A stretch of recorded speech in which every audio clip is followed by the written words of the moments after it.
மாணவ நண்பர்கள் அனைவருக்கும் வணக்கம். நான் உங்கள் பொன்வேல் பாண்டியன். இந்த பதிவில் நம்ம பார்க்க போகிறது பிரதமரின் சூரிய கார் முஃப்த் பிஜ்லி யோஜனா, அதாவது பிரதமரின் சூரிய சக்தி மின் உற்பத்தி திட்டம். சரிங்களா?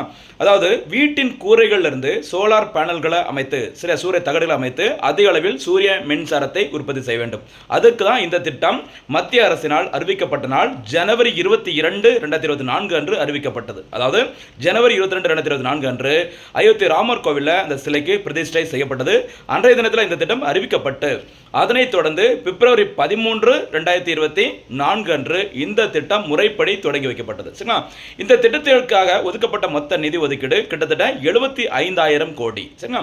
இந்த திட்டத்தின் முக்கியமான இலக்கு என்னன்னு சொல்லி பார்த்தீங்கன்னா, மார்ச் 2027 ஆண்டுக்குள்ள 1,00,000 வீடுகளில் சரிங்களா அந்த சூரிய தகடுகளை சோலார் பேனலை அமைக்க வேண்டும். சரிங்களா? இதன் மூலம் அதிக அளவு சூரிய சக்தியை உற்பத்தி செய்ய வேண்டும். சரிங்களா? எங்கெல்லாம் அந்த சூரிய தகடுகளை அமைக்கிறாங்களோ அந்த வீடுகளில் ஒரு மாசத்துக்கு 300 யூனிட் வரைக்கும் இலவச மின்சாரம் வழங்கப்படும். அதை தாண்டி மின்சாரம் உற்பத்தி பண்ணாங்க அப்படின்னா அதை அரசாங்கமே ஒரு யூனிட்டுக்கு இவ்வளவு ரூபாய் அப்படிங்கிற மாதிரி காசும் கொடுத்துருவாங்க. அதன் மூலம் நமக்கு வருமானம் கிடைக்கிறதுக்கு சான்சஸ் இருக்கு. சரிங்களா?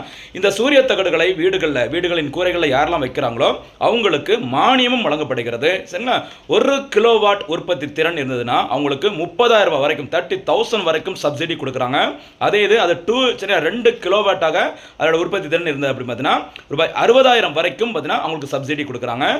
சரிங்களா? அதுக்கு மேலே ஓகேவா 2 கிலோவாட்டுக்கு மேலே இருந்து அப்படின்னு பார்த்தீங்கன்னா சரிங்களா அதாவது கிட்டத்தட்ட ஒரு 78,000 வரைக்கும் அவங்களுக்கு மானியமாக வழங்கப்படுகிறது. சரிங்களா? இந்த திட்டத்தை சேருவதற்கான முக்கியமான தகுதி அவங்க கண்டிப்பாக இந்திய குடியுரிமை பெற்றிருக்க வேண்டும், சொந்தமாக வீடு இருக்கணும், வாடகை வீடாக இருக்க கூட சொந்த வீடாக இருக்க வேண்டும், அதில் பார்த்தீங்கன்னா மின்சார இணைப்பும் இருக்க வேண்டும். சரியா? இப்படி இருந்தது அப்படின்னா சரியா தகுதியுடையவர்களாக இருந்தாங்க அப்படின்னா இந்த PM சூரிய கார் அப்படிங்கிற ஒரு மொபைல் செயலி இருக்குது. அந்த மொபைல் செயலியின் மூலமாக நம்ம விண்ணப்பம் பண்ணணும் அப்படின்னா மானியத்துடன் கூடிய இந்த திட்டத்தில் நம்ம சேர முடியும். சரியா? இதன் மூலம் சுற்றுச்சூழலும் பாதிக்கப்படாது. ஞாபகம் வச்சுக்கோங்க, ரொம்ப நல்ல சுற்றுச்சூழலுக்கு உகந்தது, நமக்கும் வருமானம் கிடைக்குது.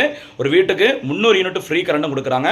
மொத்தத்தில் சுற்றுச்சூழலை பாதுகாக்கலாம், நமக்கு தேவையான ஒரு வருமானம் கிடைக்கும். ஒரு சூப்பரான திட்டம் PM சூரிய கார் முஃப்த் பிஜ்லி யோஜனா திட்டம்.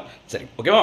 இன்றைய பதிவிற்கான கேள்வி, பிரதமரின் சூரிய சக்தி அந்த மின்சார உற்பத்தி திட்டமான PM சூரிய கார் முஃப்த் பிஜ்லி யோஜனா திட்டம் எப்போது தொடங்கப்பட்டது? சரிங்களா? இதற்கான பதிலை கரெக்டாக கமெண்ட்ல சொல்லுங்க. நன்றி.